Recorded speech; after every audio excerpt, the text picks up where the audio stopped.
Welcome to the Enslaved People of Mount Vernon tour, folks. First of all, thank you for coming on this tour. It is, it is not a happy or a fun tour, but I think it is the most important tour that we do, or at least one of them. Certainly the one I find most fulfilling. I will mention, there will be brief discussions of the violence and abuse which enslaved people suffered here, especially at the women's bunk room and at the overseer's quarters. In 1795, a Baptist minister from Wales came here to Mount Vernon. His name was John Morgan Rees. Being a Baptist, he believed slavery was evil and it needed to be eradicated. Being Welsh, though, he had never seen slavery firsthand until he came to this country. And he wrote, "If Mount Vernon were not the house of bondage to so many men, I would call it a little paradise." And I think that captures the duality of this place really well. It is a beautiful estate. It's a beautiful mansion, beautiful landscape, but it's built upon an ugly reality, built by an ugly reality of slavery. All these buildings around us, this landscape that we're on, the walls around us, all of this was built and maintained by enslaved people for the benefit of the Washingtons. And there are very much these two worlds here at Mount Vernon that the Washingtons try to keep separate. Their own world, the world that they and their guests inhabit, and the world that the enslaved people inhabit. But as much as they want to separate those two things, as much as they want to segregate them, the Washingtons are tied to slavery on both a local and a global scale. Obviously, people are enslaved here at Mount Vernon, but George Washington also owned a grist mill a couple miles down the road from here, where they ground up not only grain harvested by enslaved people on his plantation, but by enslaved people on neighboring plantations as well. And he made money from that. He was profiting from the enslavement of people elsewhere. He also, when he purchased sugar, rum, molasses, mahogany wood, those are all being purchased from, those are all goods that are produced by enslaved people, and he's purchasing them from, merchants who are then buying them from the people who enslaved those people who do the actual work of harvesting and producing them. When he's buying exotic, luxury items, silverware, fine china and porcelain, glassware, a lot of that is being imported by merchants who are also investing in the transatlantic slave trade. And perhaps most directly, the Potomac River over there used to be so full of fish during the springtime, they said you could walk a mile across to Maryland on their backs. And so every spring, George Washington sent the enslaved field workers and carpenters down to the river, and for 4 to 6 weeks, they did nothing but fish. By the end of that time, they'd have about 1.5 million shad, herring, and other fish. Those would be cleaned, deboned, and salted to preserve them. They would make up part of the enslaved people's rations for the year here, but most of them would end up being sold to other plantations, and especially the sugar plantations in the West Indies. So Washington is, very directly also profiting from the enslavement of people, not just here in, the colonies in the United States, but from enslaved people in, what we now call the Caribbean. There will be, we hear a lot about the work the enslaved people did. I've mentioned a lot of it already, the fisheries, building and maintaining the landscape. But these people are far more than the work that they were forced to do. These are human beings with stories, personalities, and relationships. And over the course of this tour, I'm going to tell you a few of their stories. Now, Mount Vernon is a really excellent place to come to learn about slavery because we know so much about the people who were enslaved here. More than pretty much, more than any other community of enslaved people from this time, we know about the people who were enslaved here. We have, a number of, really great primary sources to draw on. For one, the landscape and the buildings around us are preserved more or less as they would have been at the end of George Washington's life. So we can see the way that this place has been very deliberately constructed, to control the enslaved people. We can see the ways that this landscape, these buildings, these walls are shaping their experiences. It is not a coincidence that we are surrounded on all sides by walls. That to get to this spot where you are now, you had to walk through a gate. That is to control the behavior and the movement of the enslaved. We also, because it's so well preserved, we've been able to do archaeology. We've found out a lot about the, the material culture of the enslaved people, about, what they were eating, about what they were, what things they were doing to pass their time, things like that. what they used to make their meals and what they, ate off. All sorts of, details like that. We also have very extensive records. George Washington's a meticulous record keeper. He wants everything written down, and because he's George Washington, all of those records get preserved. So we know a great deal about the work that the enslaved people did here as well, through those records.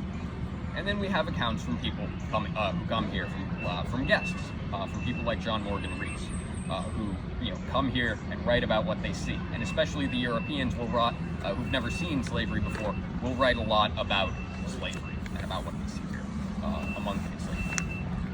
And so between these sources we have a tremendous wealth of information. But there are also many things that we don't know and that we'll probably never know. And I'll mention those, a few of those throughout the tour. That is simply a fact of working with, such a historically marginalized group, doing history and telling their stories, is that, there are some things that are just inscrutable, and unfortunately they're probably worth now, so slavery here in Virginia and in the United States was a system by which people on the basis of their race and their heritage were reduced to the status of human property, to be bought and sold, and held in permanent and heritable bondage. And so this developed over the course of the 1600s. First permanent British colony in mainland North America was Jamestown, established 1607. Jamestown struggled for several years, and then they discovered that tobacco grew really, really well here. Tobacco was a plant that the indigenous people of the area smoked and chewed, and the settlers of Jamestown, the colonists, they began shipping this tobacco back to England and to Europe. The Europeans quickly get addicted to that nicotine, and they demand more and more tobacco. And Jamestown cannot get enough immigrants from Europe to expand rapidly enough to meet all of this demand for more and more tobacco. And so they have a labor shortage. And then in 1619, a Dutch ship showed up at Jamestown. On board were 20 enslaved people, 20 captive Africans. They were sold to the colonists of Jamestown, who enslaved them, to put them to work in the fields on those tobacco plantations.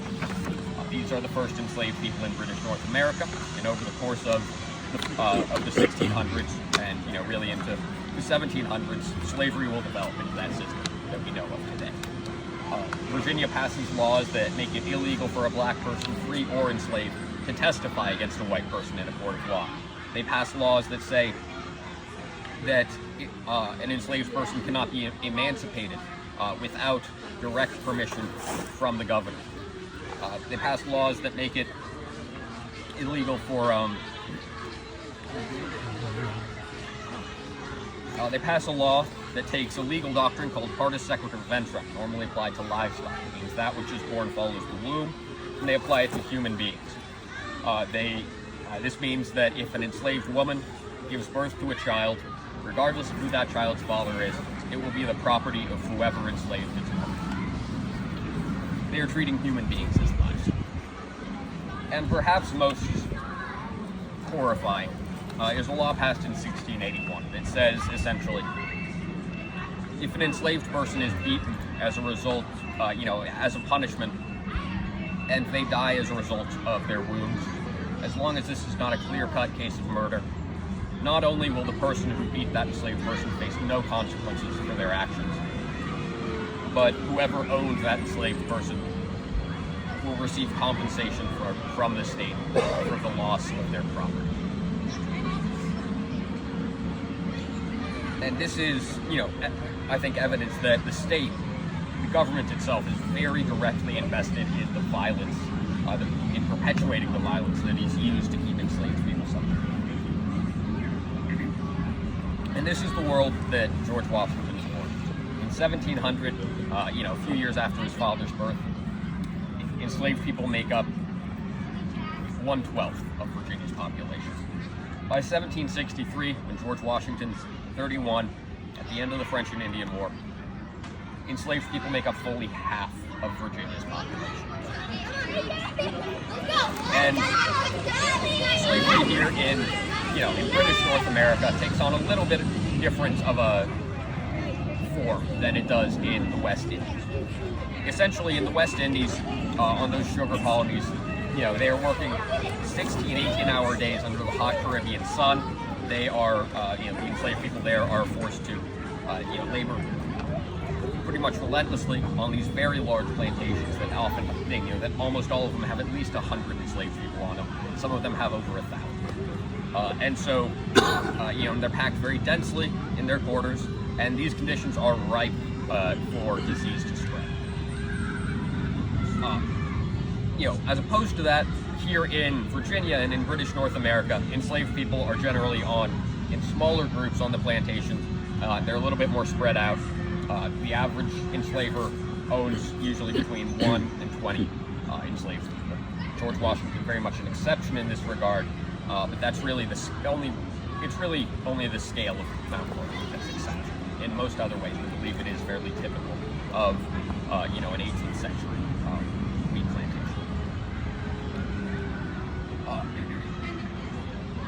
And so this is the world that Washington's born into. Over the course of of his first several decades of life, he will purchase, many enslaved people, inherits the first people he enslaved at the age of 11,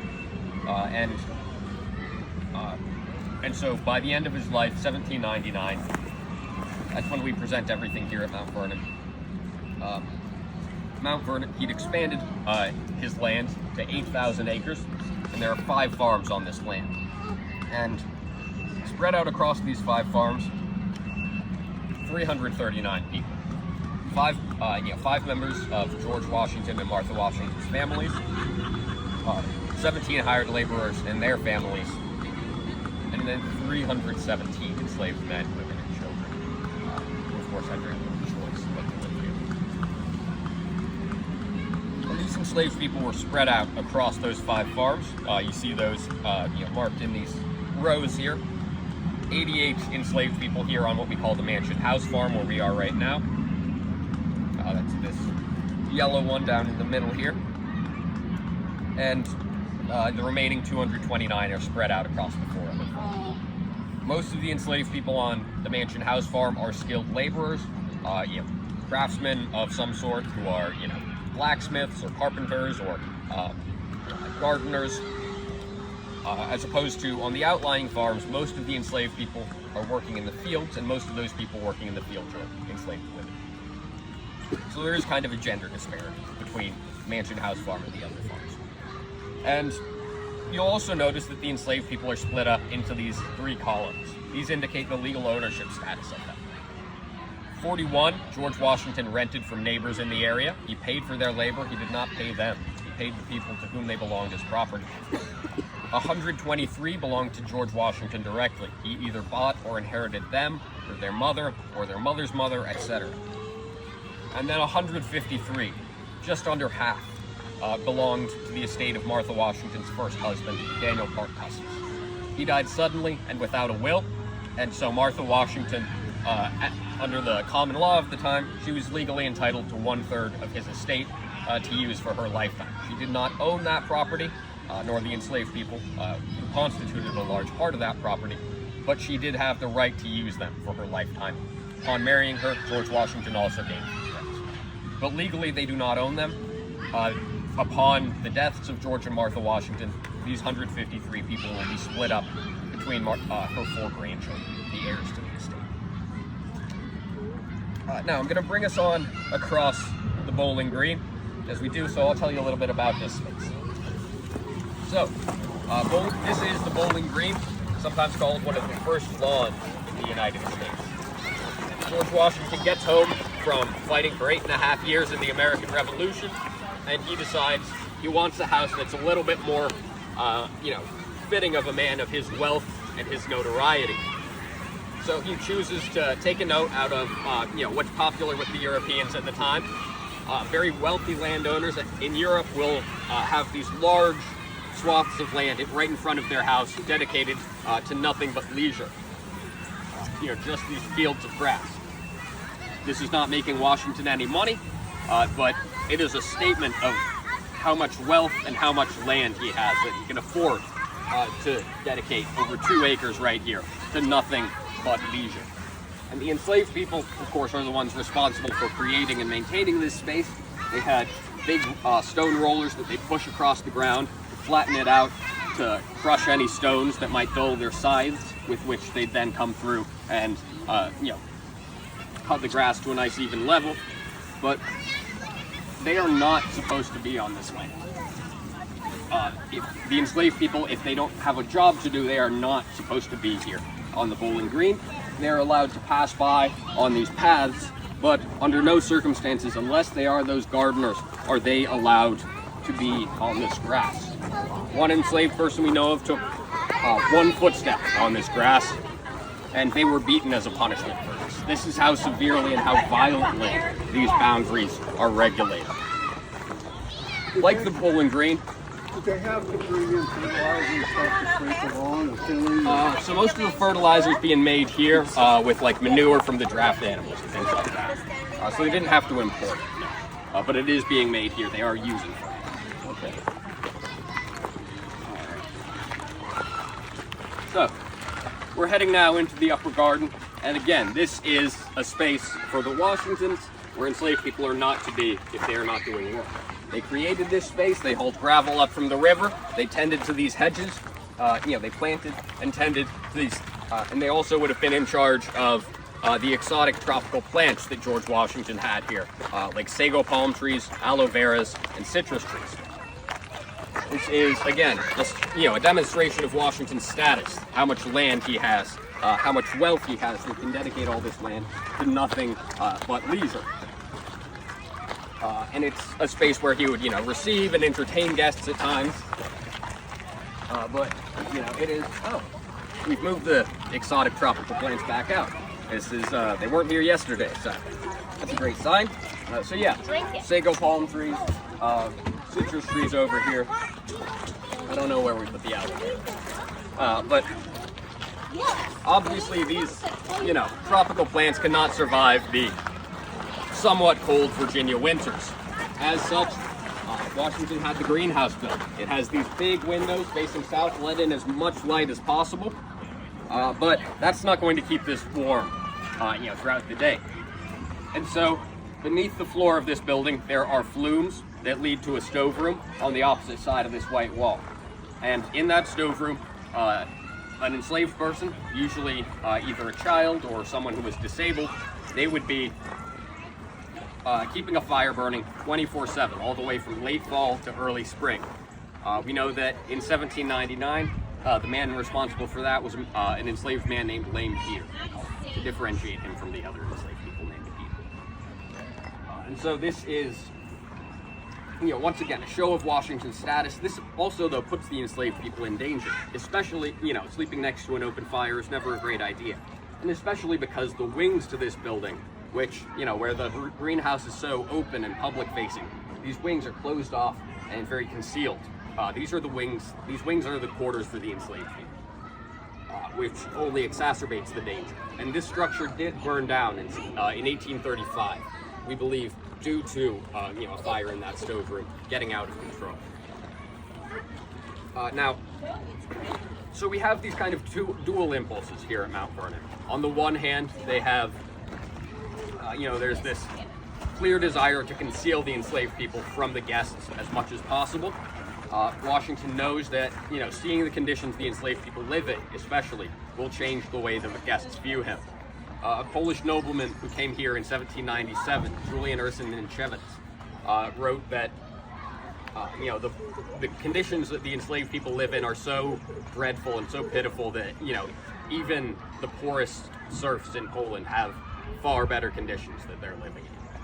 And if you know anything about Polish history, those people are not at all well off either. So this is quite a statement. So there's this impulse to conceal the enslaved people, but at the same time, there's also the impulse to control them, and to control them through supervision, through surveillance. And so these quarters, I'm going to bring us on over towards the north lane now. These quarters are very deliberately built just like barracks, the structure with which Washington, of course, was intimately familiar. He knows that barracks are a good structure for controlling the behavior of people, for supervising them, exercising surveillance over them, and also, for kind of depriving them of privacy and stripping them of a bit of their individuality in doing that. Now you can see here these darker bricks on the wall. These are the original bricks that were scorched by the fire. The bricks, the other ones are replacements. They are themselves very historic bricks, though. They came from the White House in Washington, D.C.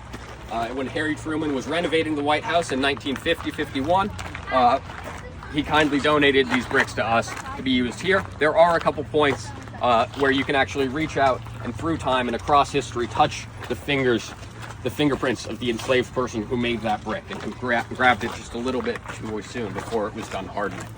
And I'll point that out later on the tour.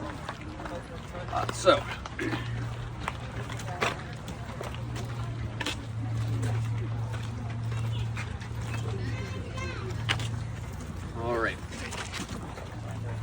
So we're here now on what we call the North Lane, and this is where almost all of the enslaved people on Mansion House Farm would have been living. So you see, we're by the greenhouse and the quarters right now, but there are also these cabins here. Those cabins no longer exist. So these enslaved people, there's this gender disparity between Mansion House Farm and the outlying farms. Most enslaved people who have a spouse are not living on the same farm as their spouse. They're living on the farm where they work, and that is the requirement. And so about 2/3 of them are living separately from their spouses, but the 1/3 who are lucky enough to live with their spouse and their children, they would have a cabin much like this. And each of these cabins would have, several people in it. Probably at least, 3 or 4, 5, as many as 8, maybe even more. A lot of people could be living in each one of these small cabins, which are not terribly large or well built. This is an image taken in the 1910s of a cabin here at Mount Vernon. It has since been demolished. We're not sure if this cabin dates back to Washington's time or if it was more recent than that. But in any case, it was here, and this is what we based our modern replica enslaved people's cabin that you can see down by the wharf. This is what we based that on. But those cabins originally would have been over here, right where you see this office building now. So the Mount Vernon Ladies Association purchased this property from the Washington family in 1858. And the MVLA was founded by a woman named Anne Pamela Cunningham. She was a woman from South Carolina, a wealthy woman who had made her family had made their fortunes on cotton plantations in South Carolina and on indigo plantations. And this is the case for a lot of those wealthy women who invest in the Mount Vernon Ladies Association to buy this property. They are Southerners who made their fortunes through slavery. And so, they pick their successors by hand. And so, a lot of Mount Vernon's history has been spent trying to erase the existence of slavery here, and when that no longer worked, trying to minimize it and ameliorate it as much as possible. And so, in the 1920s, they chose to build their office buildings right on top of the cabins. There is plenty of space here. There is a lot of land here where they could have built those office buildings. It was a very deliberate choice to put them right on top of the cabins, right on top of what is an important historical site, destroying precious archaeological evidence that we will never be able to regain. It is one of many very shameful moments in Mount Vernon's history. And over the course of the 20th century, things got a bit better, but it really didn't start to change significantly until about 10-15 years ago, when we stopped calling the enslaved people servants and started calling them what they were, enslaved people.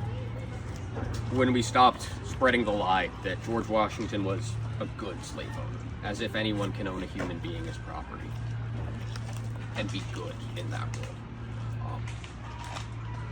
That is not because Mount Vernon wanted to change. That is because of people like you who insisted on coming here and being told the real history, on knowing what actually happened here, on knowing about the 90% of the population whose stories had been, had for so long been left untold. So thank you again for choosing to come on this tour. It's because of people like you that it exists. I'm very proud to be a part of this change for the better.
As the slave quarters. So yeah, Washington did have enslaved people. By the time he passed away, there were 317 across the 5 farms that he owned. And basically on the 2 kind of wings here is where they would have lived if they worked here at Mansion House Farm. So we're on one of the 5 farms right now. But interestingly, this middle section here, we have the stove room, which actually heated up the greenhouse on the other side. Mm-hmm. And then this one is the shoemaker shop. And, slavery became a really interesting topic for the, colonies and then later the new United States, especially when it came to the war.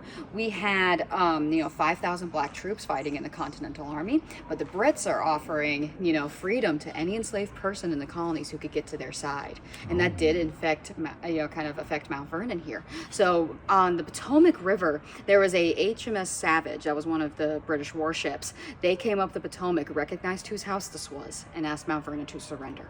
Now, during the negotiations of that non-surrender that ended up happening, 17 enslaved people ended up escaping to the Savage and getting their freedom. So that basically kind of showed how desperate, the situation was. Sure. And the 5,000 black troops who are fighting in the Continental Army are fighting hopefully for a better future for them and their families, which sadly they did not really get.